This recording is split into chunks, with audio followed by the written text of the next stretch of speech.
1820. Uma plantação de açúcar na Louisiana.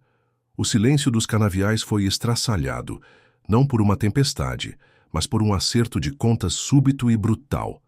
Elisa, esse era o nome da mulher que, armada com uma pesada frigideira de ferro e um espírito forjado nos fogos do desespero, mudou para sempre o destino da plantação do Bois.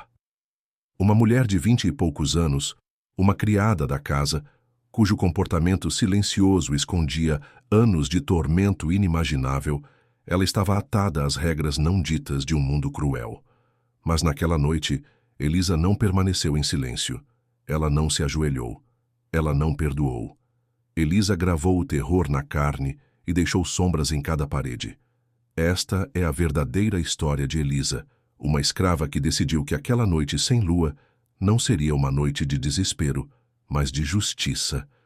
Diga-me, de onde você está ouvindo agora? Essas histórias foram silenciadas. Sua voz garante que elas não sejam enterradas novamente. O sol castigava os canaviais de Belle Reve, a extensa plantação de açúcar de Monsieur Dubois, com um fervor implacável em 1820. Era um calor que penetrava nos ossos, secava a garganta e, para aqueles como Elisa, parecia queimar toda a esperança.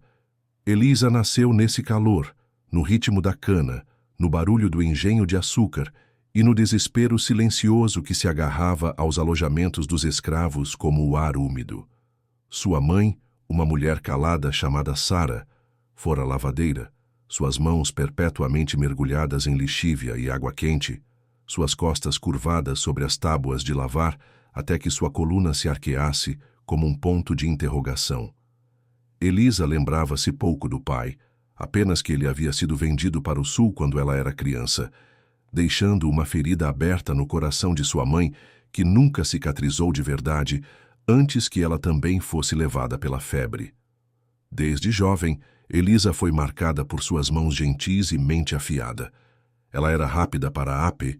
Na primeira vez ele apenas falou com ela, sua voz baixa, íntima, um mel venenoso. Ele perguntou sobre seu dia, sobre sua mãe, perguntas que pareciam violações porque não nasciam de cuidado, mas de uma curiosidade predatória. Elisa, treinada no silêncio, respondeu com respostas suaves e monossilábicas, seus olhos fixos nos padrões do tapete, seu coração um tambor frenético contra suas costelas. Ela ansiava pelo peso familiar da chave da porta da cozinha, geralmente pendurada em um gancho ao lado da despensa, um símbolo de controle sobre seu pequeno domínio, mas na sala de visitas, ela estava totalmente vulnerável. Os pedidos se tornaram mais ousados, os toques mais insistentes. Uma noite, ele a encurralou na despensa, o ar espesso com o cheiro de especiarias e seu colônia enjoativa.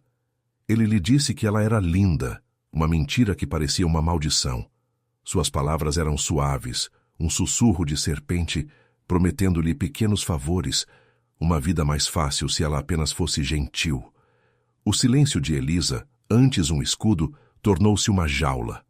Ela não conseguia gritar, sua voz parecia prender-se na garganta, estrangulada por gerações de supressão. Ela não conseguia lutar. As consequências da resistência eram terríveis demais para contemplar. Ela estava presa, seu corpo uma mercadoria, sua vontade despojada pelo poder puro e inatacável de seu senhor. Os encontros forçados se tornaram uma rotina horrível. Não eram violentos da mesma forma que uma surra era violenta, mas uma violação lenta e esmagadora da alma, cada ato corroendo um pedaço de seu espírito. Ele a convocava para seu escritório, para seu quarto depois que Madame Dubois dormia, ou às vezes, até no fim da tarde, nos cantos silenciosos da casa, longe dos outros criados da casa. Ele nunca levantava a voz, nunca deixava uma marca visível em sua pele, mas as marcas em sua alma eram mais profundas do que qualquer chicote poderia infligir. Ele desfrutava de seu terror, da forma como seu corpo se encolhia, da forma como seus olhos imploravam sem palavras. Ele confundia sua falta de luta externa com aceitação, seu silêncio com cumplicidade. Ele lhe dizia que ela era dele, uma posse, um consolo, uma guardiã de segredos. O custo psicológico foi imenso. Elisa se retraiu ainda mais. Seus dias eram um borrão de tarefas, suas noites um tormento de pavor. Ela se movia pela casa como um fantasma, o rosto uma máscara, os olhos vazios. As outras pessoas escravizadas nos alojamentos, principalmente as mulheres mais velhas, perceberam a mudança. Elas reconheciam os sinais, o olhar assombrado e revelador em seus olhos, a forma como evitava o contato visual, o leve tremor em suas mãos quando pensava que ninguém estava olhando. Sussurros a seguiam, murmúrios silenciosos e simpáticos que apenas aprofundavam seu isolamento. Elas sabiam, mas nada podiam fazer. Suas próprias vidas eram muito precárias, suas próprias famílias muito vulneráveis para desafiar Monsieur Dubois. O silêncio em torno de Elisa não era apenas o dela. Era o silêncio sufocante de uma comunidade inteira, paralisada pelo medo. Elisa se apegava a pequenos confortos, o calor do fogão da cozinha, o cheiro de pão recém-assado, os breves e roubados momentos de conversa com outros criados da casa, embora até estes parecessem manchados. Ela encontrava consolo nas tarefas que exigiam precisão, como polir a prata ou arranjar flores, permitindo que sua mente se concentrasse em algo além de seu sofrimento. No entanto, mesmo nesses momentos, o toque fantasma de Monsieur Dubois, o som de seus passos, o tilintar de seu chaveiro, podia enviar um arrepio gelado através dela. Uma tempestade estava se formando dentro de Elisa, uma tempestade lenta e crescente que começou como uma pequena chama de desafio no canto mais profundo e guardado de seu ser. Nasceu não da esperança, mas do desespero absoluto. Certa noite, depois que Monsieur Dubois a dispensou de seu quarto, ela se encontrou no corredor escuro, a grande casa silenciosa ao redor dela.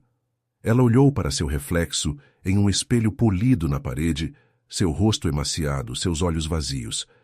Ela mal reconhecia a mulher que a encarava. Naquele momento, algo mudou. O silêncio que lhe fora imposto, o silêncio da submissão, começou a se transformar no silêncio da resolução. Ela percebeu que seu corpo, seu espírito, não eram dela para dar, mas também não eram inteiramente dele para tirar sem consequências. Ela começou a observá-lo mais de perto, não com medo, mas com um olhar frio e calculista. Ela notou suas rotinas, seus hábitos, a forma como deixava a porta de seu escritório entreaberta em certas noites, a forma como sempre colocava seu pesado chaveiro, incluindo a grande e ornamentada chave mestra que abria quase todas as portas da casa principal, até mesmo a saída dos fundos para os jardins, em um gancho específico perto da lareira da sala de visitas após seu conhaque noturno. A chave, antes um símbolo de seu domínio, começou a se transformar em sua mente, tornando-se uma ferramenta em potencial, uma forma de destrancar não uma porta, mas um futuro. A ideia de resistência, de revidar, foi uma semente aterrorizante que fincou raízes em sua alma desolada.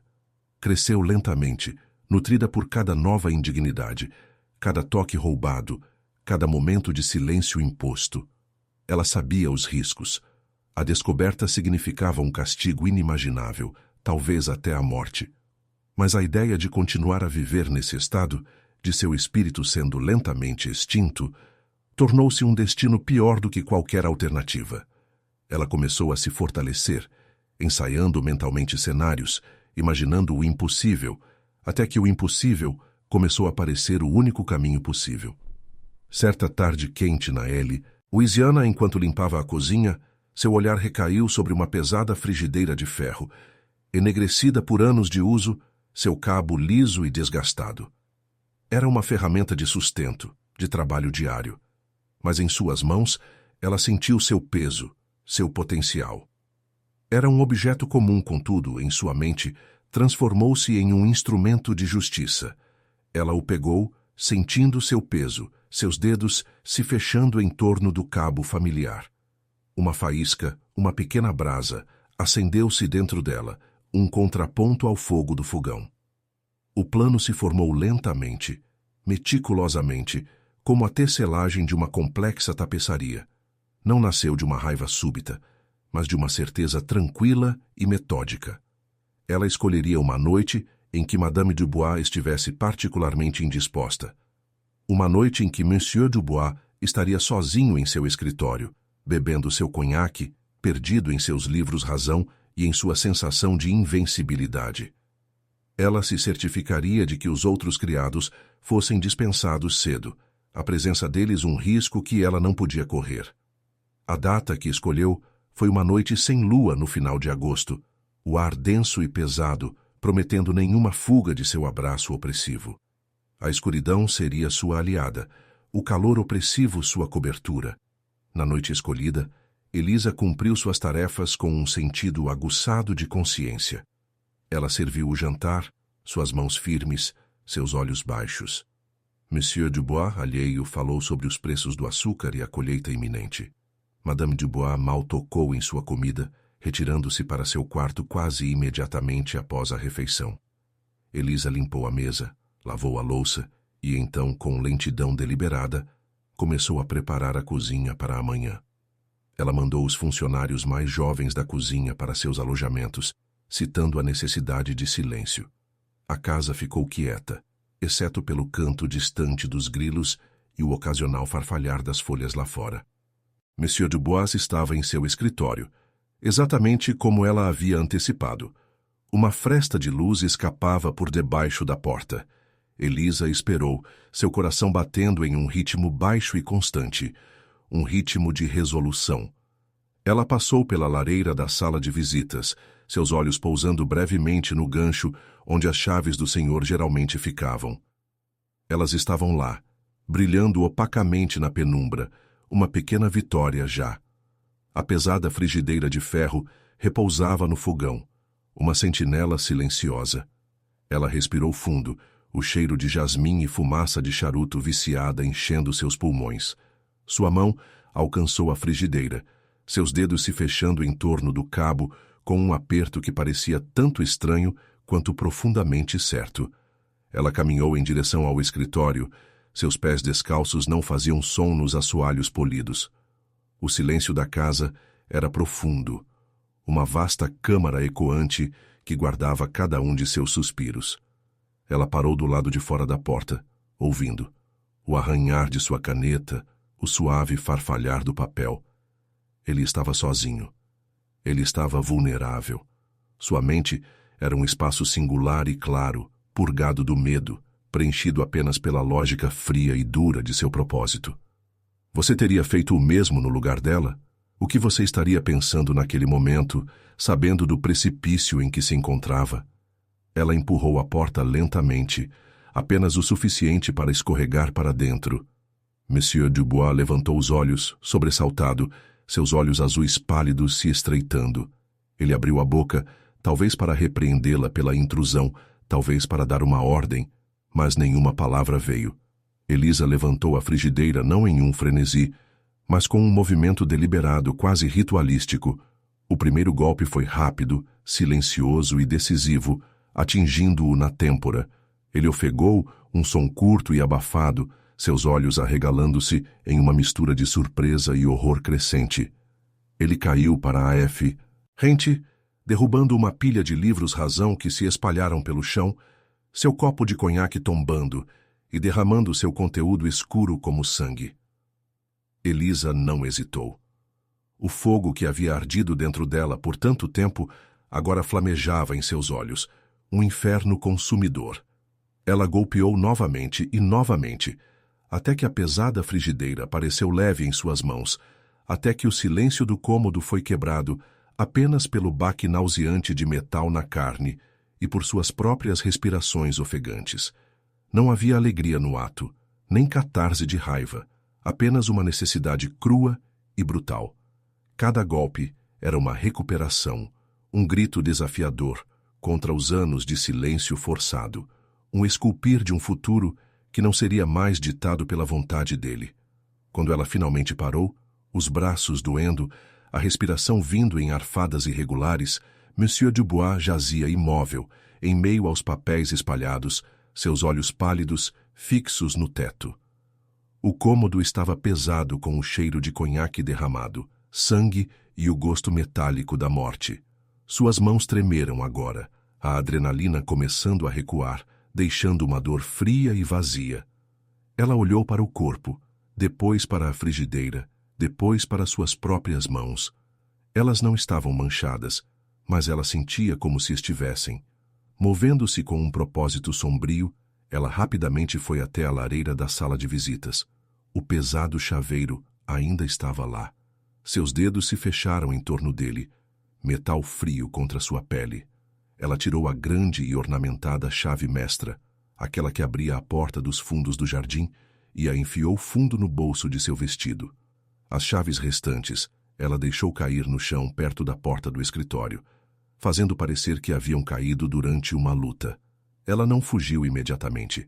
Em vez disso, moveu-se com uma eficiência silenciosa, não deixando nenhum rastro óbvio de sua presença, além da própria cena horrível. Ela limpou a frigideira com um pano descartado e a colocou de volta no fogão da cozinha, como se nunca tivesse saído de seu lugar. Endireitou uma cadeira, fechou uma janela que estava ligeiramente entreaberta, criando a ilusão de uma noite tranquila, violentamente interrompida, em vez de um ato de vingança planejado. Sua mente, surpreendentemente calma, focou nos detalhes, nos pequenos atos de desorientação. Então, ela caminhou até a porta dos fundos, a chave mestra pesada em seu bolso. Parecia uma pequena e fria promessa. Ela destrancou a pesada porta de madeira, o clique ecoando alto na quietude, e saiu para a noite úmida da Louisiana. Os canaviais se estendiam diante dela, uma extensão escura e farfalhante sob o céu sem estrelas.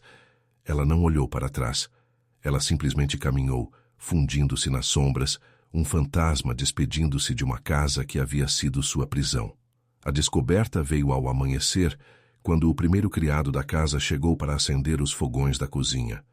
O grito, penetrante e cru, rasgou a quietude da manhã, acordando toda a plantação. O caos eclodiu. O xerife foi chamado da cidade mais próxima, um homem rude e corpulento chamado delegado Thibodeau. Sua investigação foi rápida, superficial e preconceituosa. Um senhor assassinado por uma escrava era um caso óbvio em sua mente. Os livros razão espalhados, o copo de conhaque derrubado, a chave mestra no chão. Tudo apontava para uma luta, talvez um roubo.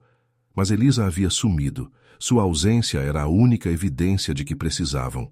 Uma caçada humana foi lançada. Cavaleiros vasculharam os canaviais, os pântanos, as margens dos rios.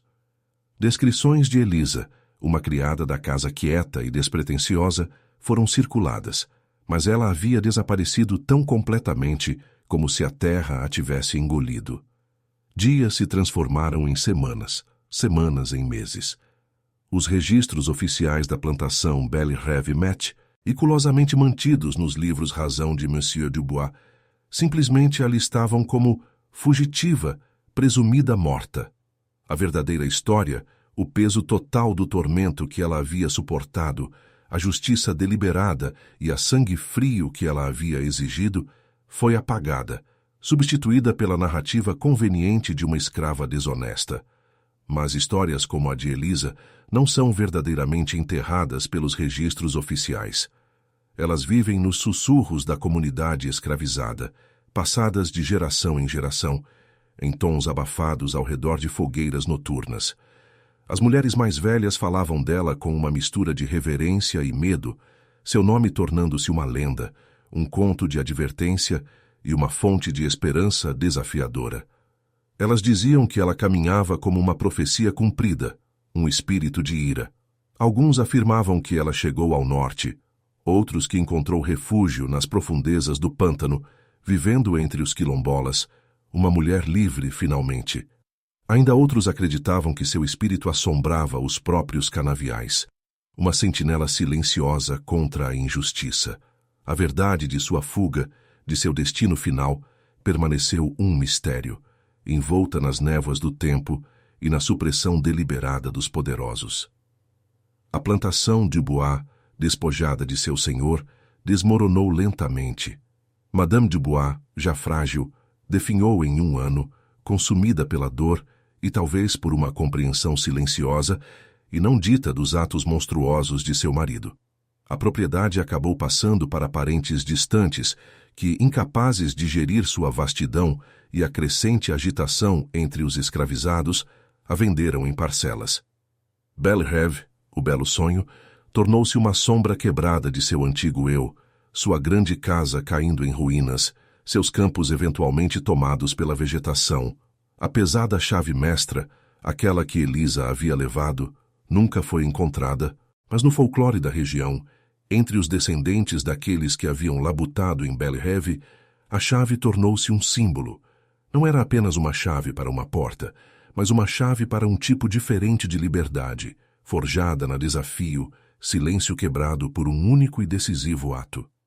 A história de Elisa, a criada da casa silenciosa que transformou uma frigideira em um instrumento de justiça, persistiu. Uma melodia sussurrada contra a dura discórdia da história. Sua vingança não havia provocado uma revolução, mas havia esculpido uma fenda no silêncio, um espaço onde a memória podia respirar, onde a verdade, por mais suprimida que fosse, podia viver. Se você ainda está assistindo, escreva a palavra justiça abaixo. A caçada por Elisa foi um exercício brutal e infrutífero.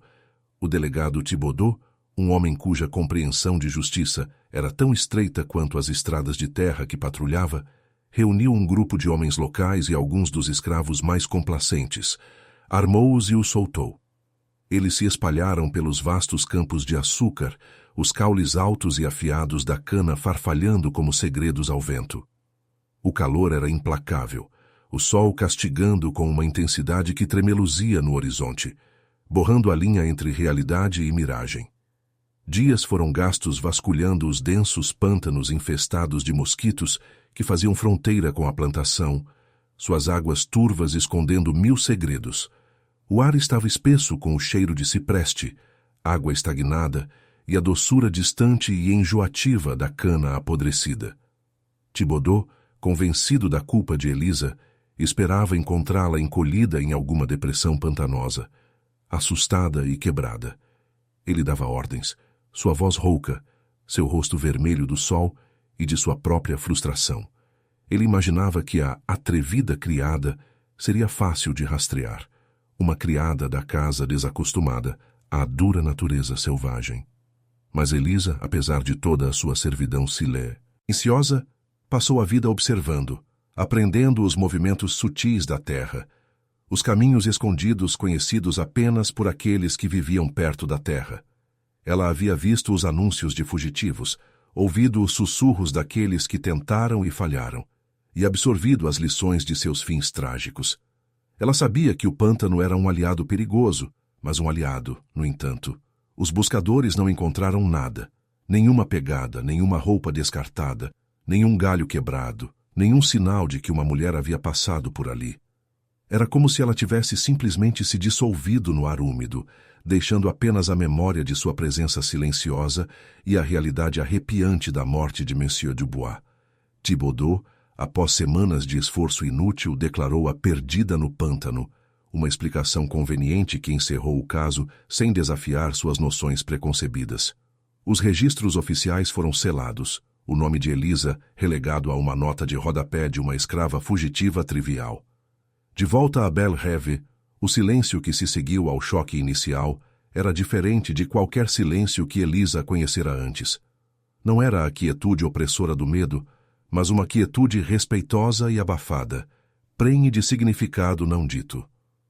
Nos alojamentos dos escravos, um novo tipo de sussurro começou a circular. Não sussurros de pavor, mas de algo parecido com reverência. A história de Elisa, a garota silenciosa que havia polido a prata e servido refeições, transformou-se na lenda de uma mulher que ousara revidar. O velho Silas, seu rosto um mapa de rugas, sentava-se ao lado da fogueira à noite, sua voz um murmúrio grave, contando aos mais jovens sobre a justiça de Elisa. Ele falava de como o Senhor havia sido encontrado em meio aos seus livros-razão, papéis espalhados como folhas caídas, e de como a pesada frigideira de ferro, uma ferramenta da cozinha, havia se tornado uma arma de acerto de contas. Ele nunca usava os detalhes gráficos, mas a implicação era clara, carregada nas pausas pesadas e nos olhares cúmplices trocados entre os adultos. As crianças, com os olhos arregalados, ouviam, suas imaginações pintando quadros vívidos da mulher silenciosa e de seu ato desafiador. Ela carregava o silêncio como um escudo, Silas diria, mas por dentro uma tempestade estava se formando, e quando ela irrompeu sobre Belle Reve. Essa metáfora nascida do clima da Louisiana tornou-se uma parte fixa de sua lenda. A história era um bálsamo, uma força secreta em um mundo projetado para esmagar seus espíritos. Era um lembrete de que até os mais impotentes poderiam encontrar um momento de profunda autonomia. Como seria viver com tal segredo, saber que tal ato havia ocorrido em sua comunidade e guardá-lo com sua vida? Madame Dubois, enquanto isso, parecia murchar sob o peso da morte do marido. Já uma mulher frágil, o choque somado ao conhecimento não dito, talvez não reconhecido, da verdadeira natureza de seu marido, pareceu acelerar seu declínio. Ela raramente saía de seu quarto, sua tez já pálida tornando-se acinzentada, seus olhos sombrios. Ela falava em tons abafados, muitas vezes sozinha, sobre forças invisíveis e o peso do pecado. A casa, outrora cheia dos sons suaves de sua presença, agora ecoava com sua ausência. Sua criada, uma mulher chamada Clara, que a servira por anos, lembrou-se de ouvir Madame Dubois murmurar sobre uma sombra que lembrava cada ferida. Uma frase que ressoou de forma estranha com a compreensão nascente da comunidade sobre Elisa.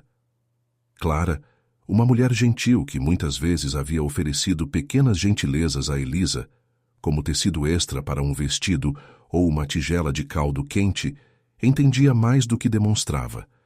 Ela via a verdade refletida nos olhos assombrados de Madame Dubois, o reconhecimento silencioso dos abusos do senhor que haviam permeado as próprias paredes da casa.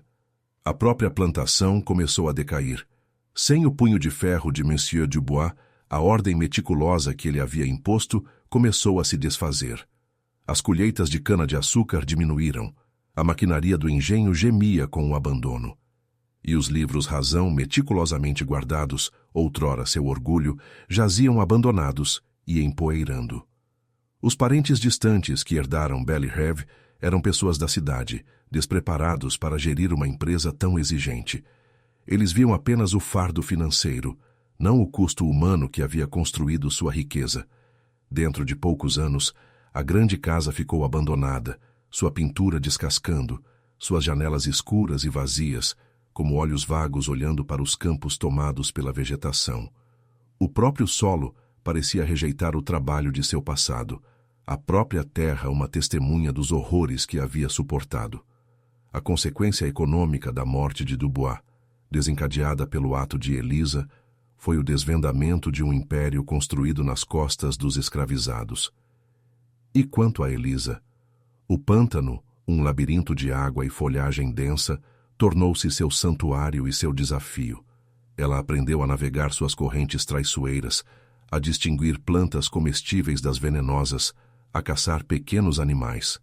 Ela se tornou adepta de mover-se silenciosamente, uma habilidade aprimorada na mansão, agora servindo a um propósito diferente, a sobrevivência. Havia sussurros de que ela encontrou uma comunidade de quilombolas, pessoas auto-emancipadas que haviam forjado uma vida nas profundezas escondidas do pântano, criando seus próprios bolsões de liberdade. Eles falavam de uma mulher que chegou como um sussurro na noite, carregando nada além de uma chave e uma história. Essa chave, a chave mestra de Belle Reve, tornou-se um símbolo entre eles. Não era apenas uma chave para uma casa, mas uma chave para a liberdade, para o desafio, para um passado que havia sido quebrado, mas não destruído. A história de Elisa, borrada pelo tempo e pela constante ameaça de descoberta, tornou-se parte da tapeçaria cultural da região. Era cantada em cânticos espirituais abafados, tecida no tecido de colchas e contada sob céus sem lua. Os detalhes exatos de sua fuga, sua jornada e seu destino eventual permaneceram um mistério belo e assombroso. Mas o cerne de sua história, a mulher silenciosa, o senhor brutal, a frigideira comum e o único e decisivo ato de justiça, permaneceu intacto. Foi um testemunho do poder duradouro do espírito humano, um farol de resistência nos tempos mais sombrios. A verdade de suas ações, apagada das páginas oficiais da história, viveu nos corações e mentes daqueles que se lembravam, uma verdade suprimida que se recusou a ser silenciada, ecoando como um hino esquecido através das gerações. Se esta história ficou com você, certifique-se de que ela chegue a outros que precisam ouvi-la. O vento ainda sussurra através dos restos esqueléticos da antiga mansão Dubois, carregando o cheiro de decadência e tristeza esquecida. Mas nos alojamentos dos escravos, há muito tempo abandonados e reclamados pela tenaz folhagem da Louisiana, um vento diferente se agita. Ele carrega não a poeira de livros-razão esquecidos, mas os ecos do nome de uma mulher, murmurado de uma geração para a outra. Elisa. Seu ato, apagado de todo documento oficial, gravado na memória coletiva de um povo que entendia o verdadeiro significado da justiça. A chave mestra que ela carregou para o pântano, um pedaço frio de metal, destrancou não apenas uma porta para a liberdade, mas uma porta para uma história que se recusou a morrer. Tornou-se um símbolo de que os atos de desafio mais profundos nem sempre são registrados em livros de história, mas gravados na própria alma de uma comunidade, um testemunho vivo de uma verdade poderosa demais para ser silenciada, ecoando pelos canaviais como um hino esquecido, quebrando para sempre o silêncio. Sua história, um testamento ao espírito inflexível, tornou-se uma rebelião silenciosa, uma promessa sussurrada no escuro de que algumas verdades, uma vez libertadas, nunca podem ser verdadeiramente recapturadas.